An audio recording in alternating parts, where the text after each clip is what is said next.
S மக்களே, promo 3 வந்துருச்சு. பல பேருக்கு ரொம்ப கவலையான ப்ரோமோ. ஏன்னா வினோத் வந்து பெட்டியை எடுத்த ப்ரோமோ. பட் ப்ரோமோ பார்க்குறப்ப அரோரா விளையாண்டுட்டு தான் இருக்காங்க, எடுக்கட்டுமான்னு. அப்போ திவ்யாவுமே சொல்கிறாங்க அவள் எடுக்க மாட்டா அப்படின்னு. அவுட் ஆஃப் நோவேர் டக்குன்னு எடுத்துட்டாரு. எனக்கு தெரிஞ்சு அவர் அந்த முடிவை யோசிச்சு தான் எடுத்துருக்கணும். இதுக்காக அரோரா மேலே பழி போடுறதெல்லாம் ரொம்ப அநியாயம். அதெல்லாம் பார்வதி ஃபேன்ஸ் பண்ணுறது, வேறு ஒன்றுமே கிடையாது.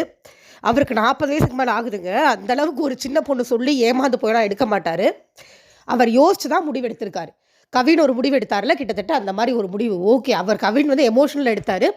இவர் பணம் வேணும், பணம் கைவிட்டு போயிடக்கூடாது, இதுவும் இல்லாமல் போயிடக்கூடாது அப்படிங்கிற மாதிரி ஒரு இதில் எடுத்திருக்காரு. என்னதான் எல்லாரும் வின்னர்னு சொன்னாலுமே அங்கே உள்ளுக்குள்ளே இருக்கிறவங்களுக்கு ஒரு ஆசோலேஷன் இருந்துக்கிட்டே தான் இருக்கும். அது மட்டும் இல்லாமல் நம்ம எல்லாரும் சொல்கிறது அஃபீஷியலை பார்த்தவங்க யாரும் கிடையாது. அதனால அவர் எடுத்திருந்திருக்கலாம். இல்லை ஒரு வேளை சேனலில் ஏதாவது தகுந்த வேலை கூட பார்த்துருந்துருக்கலாம் உள்ளுக்குள்ளே. பட் அதெல்லாம் நடக்காதுன்னு நம்ம நம்புவோம். எப்படி காரணமாக பார்த்தாலுமே அவர் எடுத்ததுக்கு அவர் பொறுப்பு. ரொம்ப பாராட்டி பாவம் ரொம்ப எமோஷனலாக இருக்காங்க. நம்ம அந்த இடத்துல கமெண்ட் பண்ண வேண்டாம். கண்டிப்பாக உழைச்சிருக்காரு, நிறைய உழைச்சிருக்காரு.